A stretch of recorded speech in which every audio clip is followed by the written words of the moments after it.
As the housing crisis continues to worsen, it's no surprise that renters are in dire need of more rights and protections. With subpar living conditions, unreasonable rent hikes, and the constant threat of eviction, some renters are faced with more challenges than ever before. In late January 2023, the White House released a blueprint for a renter's Bill of Rights, which is a step in the right direction towards providing many Americans with the support they deserve. After all, almost 35% of the country lives in rental properties. As with most initiatives, there are also drawbacks, particularly for real estate investors. Individuals who are not well versed in real estate may think, "Cry me a river." But if you follow me on social media, or you've seen my other videos, I've talked many times before about how real estate investment is often a force of good, something I very much stand by.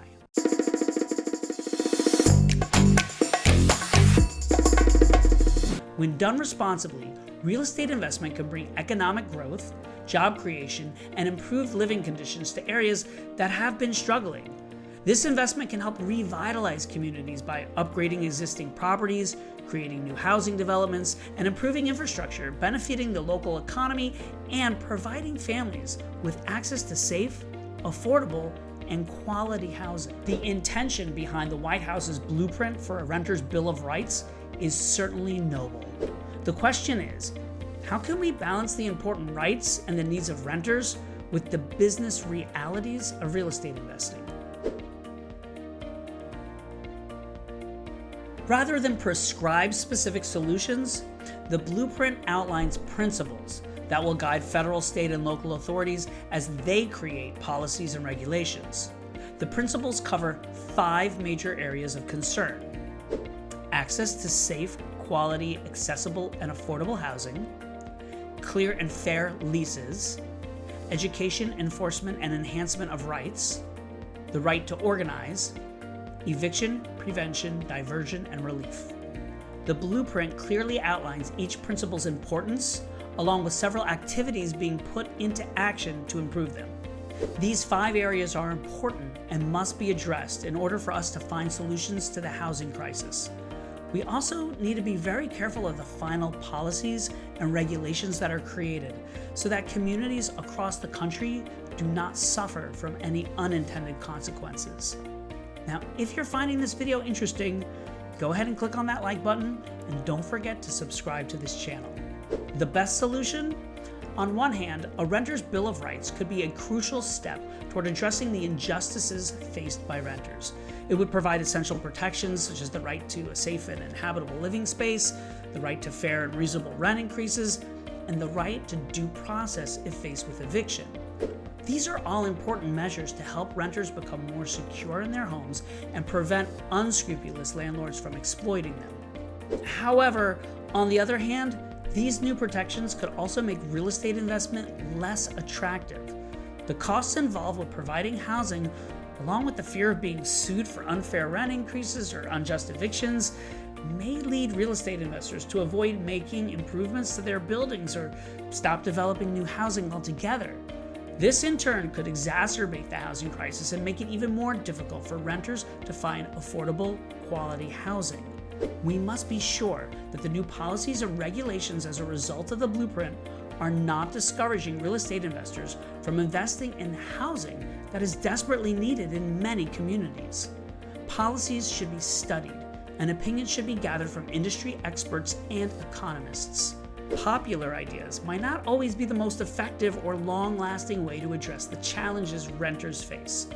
While they may sound good at first, they often do not achieve the desired outcome when put into practice. For instance, rent increases are a natural occurrence and must keep pace with inflation and property taxes. If rent control measures become too stringent, landlords may not have the financial means to make the necessary investments to maintain their properties and provide renters with quality living conditions. A recent Boston Globe opinion piece by Greg Vassell, who is head of the Greater Boston Real Estate Board and coincidentally the instructor of a class that I took at Boston University, discusses why initiatives like rent control do not help but actually hinder communities and become a barrier to housing production. This is an important moment when we can change the traditional public perception of property owners as greedy landlords and instead have them viewed as partners in community growth and development. Most property owners are regular people, like you and me, not large corporations.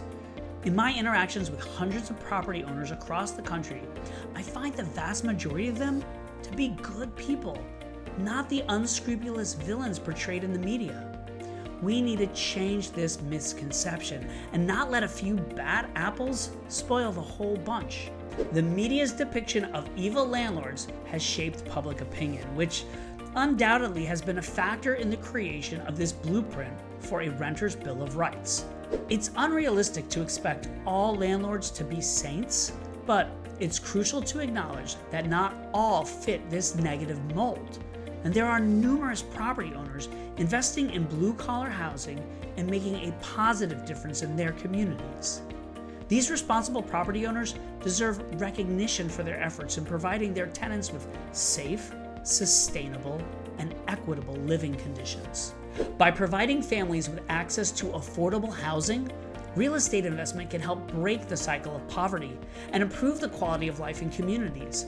Many property owners work with residents, so they don't need to be evicted, by providing solutions such as flexible payment options and helping direct them to rental assistance and employment programs.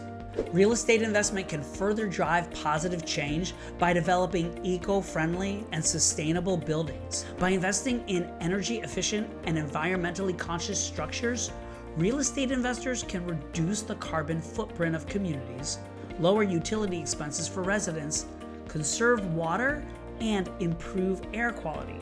This not only supports the efforts against climate change, but also makes communities more appealing to potential residents, resulting in economic growth and job creation.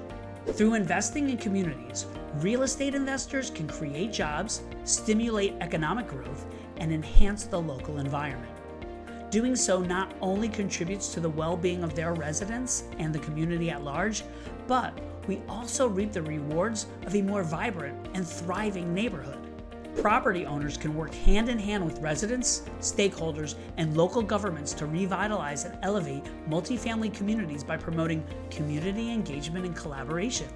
Together, we can create safe, sustainable, and equitable neighborhoods for all.